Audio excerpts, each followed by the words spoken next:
Metropolitan police জানিয়েছে তারা live facial recognition বা এলএফআর প্রযুক্তির ব্যবহার আরও বাড়াতে যাচ্ছে। গত এক বছরে এই প্রযুক্তি ব্যবহার করে ৯৬২ জনকে গ্রেফতার করা হয়েছে। পুলিশের দাবি, ফলস অ্যালার্ট বা ভুল শনাক্তের কারণে কাউকে গ্রেপ্তার করা হয়নি।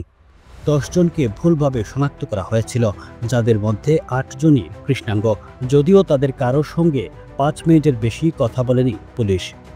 মেট পুলিশ বলছে এটি একটি শক্তিশালী হাতিয়ার যা বিপজ্জনক অপরাধী ধরতে সাহায্য করছে। ইতিমধ্যে ৩০ লক্ষেরও বেশি ফেসিয়াল স্ক্যানের পর ফলস অ্যালার্টের হার প্রায় শূন্য। পুলিশের দাবি, নির্দোষ কেউ এলএফআর ক্যামেরার পাশ দিয়ে গেলেও তার বায়োমেট্রিক ডেটা সঙ্গে সঙ্গে মুছে ফেলা হয়।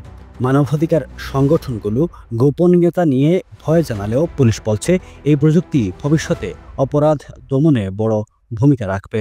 Running a restaurant? Your food deserves the spotlight. Currywalla Media. Let's make your food famous.